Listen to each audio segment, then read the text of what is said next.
दिनै सनितपुर जिल्लानि सिङाव थानाय सा ढेकियाजुलि एबा बाटासिपुर ओनसोलाव गोबाव समनिफ्रायनो रायजो जाबोनाय बर'फोरनो हानि फोरमान बिलाइ राननानै होयो। आसाम सोरखारा 2006 मायथाइनि हाग्रा ओनसोल हा मोनथाय आयेननि गेजेरजों गं 1301 बर' नखरफोरनो हानि फोरमान बिलाइ राननानै होदों। गासै मोन 16 एफआरसिनि सिङाव थानाय नखरफोरनो हानि फोरमान बिलाइखौ होनाय जायो। बे हानि पाट्टा होनाय हाबाफारियाव गाहाय आलासि महरै बाहागो लायो मन्त्रि उरखाव गोरा ब्रह्म। माननि आलासि महरै बाहागो लायो मन्त्रि अशोक सिंघाल, बिटिआरनि गाहाय मावफुं सोद्रोमा प्रमद बर' आरो एबसुनि आफादगिरि दिपेन बर'आ। बिटिआर गोरोबथानि मोनसे दफा हिसाबै सनितपुर बिश्वनाथ आरो आसामनि गुबुन गुबुन जायगायाव थानाय फरेस्ट ओनसोलाव थानाय जोंनि मानसिफोरनि हानि मोनथायखौ होनायनि मोनसे दफा दङमोन। दा बे लेखायै दिनै सनितपुराव बेसेबा बुरजा सुबुंनो जोंनि मानसिफोरनो हानि मोनथाय होनाय मोनसे हाबाफारि लानाय जादों। बेनि थाखाय आसामनि चिफ मिनिस्टार बिथांखौ आं साबायखर बावदों। गोलाव सोमावसारनो गोनां जादोंमोन। बिनिखायनो बिटिआर गोरोबथायाव बेखौ मोनसे दफा हिसाबै सोना दोननाय जादों जाहाथे सरकारा खुनु कारनाव फासयनो हाया।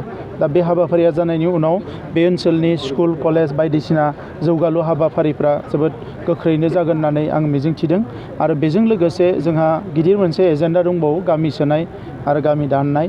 दा गामि दाननाया प्राय गैला बायदियानो जाबाय। दा गामि सोनायनि जे हाबाफारि बेखौबो थाबैनो खालामगोन होननानै मुख्यमन्त्रि बिथाङा बुंदों। दा बे हिसाबै जोङो नाजागासिनो दङ। आं रायजो राजाफोरखौल' खावलायदों जे माखासे गोनो गोथो खोथाफोरखौ जाहाथे बायदिसिना समाव गोबाङानो बुङा। जायफ्रा बुजियो थिगानो दङ, जायफ्रा बुजिया बिथांमोना जाहाथे हारिनि आफादफोरजों रायलायनानै गावबा गावनि गेजेरावनो रायलायनानै बेखौ बुजिलायनो नाजायो। नाथाय गुलुं गुजुं खोथाफोरखौ बुंनानै एखमबा जोंनि गेजेरावबो गुलाय गुजाय लाबोयो आरो गुबुनफोरखौबो जोङो सांग्रां खालामनाय जायो। बेफोर बिथिंखौ जाहाथे नोजोर होयो।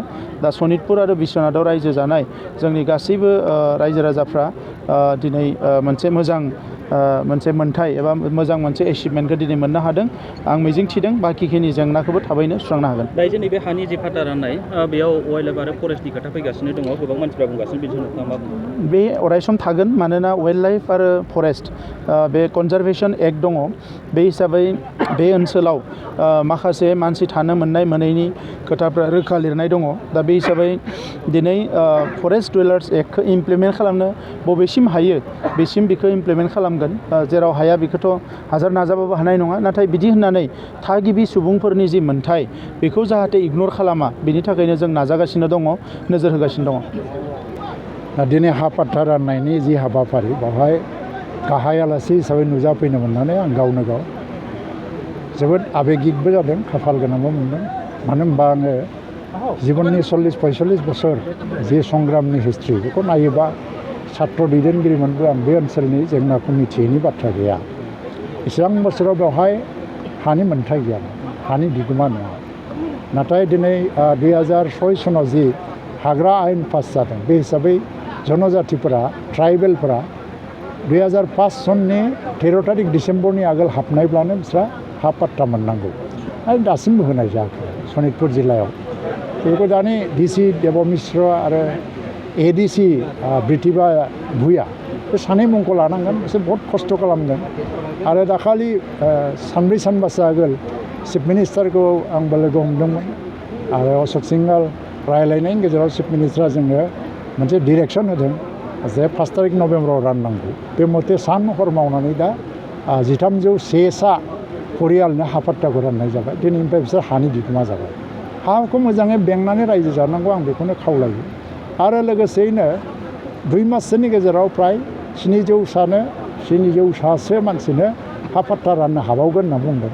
आरो जायफ्रानाखि जेनुइन 2005 सननि 13 डिसेम्बरनि आगोल हाबनाय बिसोर बयबो मोनजोबगोन। उननि हाबनायफ्रा मोननाय नङा।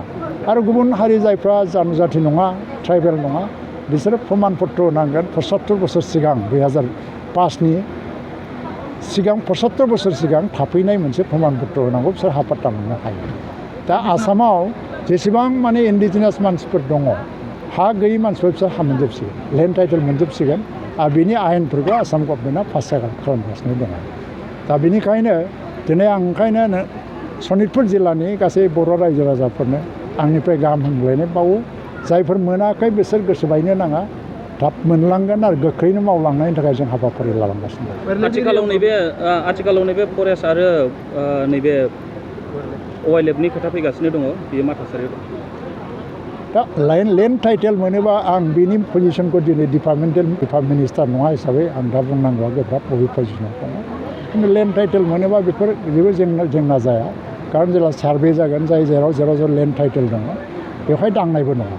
खिन्थु माखासे जेंना फैयोबा नायजागोन उनावहाय मा खालामनो हायो खारन जोंथ' इन्डिजिनास मानसि लोगोसेयैनो फारसेथिं जाहैबाय दा बिटिसिनि सिमा बारायनाय जेंनाखौ लानानै बहुत बाथ्रा सिखारदों दाबो मानो जायाखै मायाखै बाउन्डारि कमिसना रिपर्ट होयोबा बेखौ मावनो हानाय अबस्था फैबाय खिन्थु रिपर्टखौ बिसोर दाबो होनो हायाखै नाथाय जोंनि गिबि मन्थ्रिया बुंगासिनो दङ बेखौ बारा गोबाव सम दोननाय जानाय नंला थाबैनो फोजोबनाय जासिगोन आरो बाहाय खुनु दावराव दावसि जानांगौ गैया गासिबो हारिफोरजों रायज्लायनानैनो बे थांखिखौ लागोन होननानै बुंनाय जादों। ओंखायनो बाउन्डारि बा बिटिसिनि सिमा बारायनायनि बाथ्राखौबो लानानै जों बाराद्राय अधैर्य जानो नाङा आरो रागाबो जोंनो नाङा आरो बेखौ स्मुथलि मावनो होआलासिनो सोरबा जुदि बेखौनो लानानै आन्दालन खालामबावयो बेखौनो लानानै दावराव दावसि खालामबावयोबा गासिबो थाबथा जायो।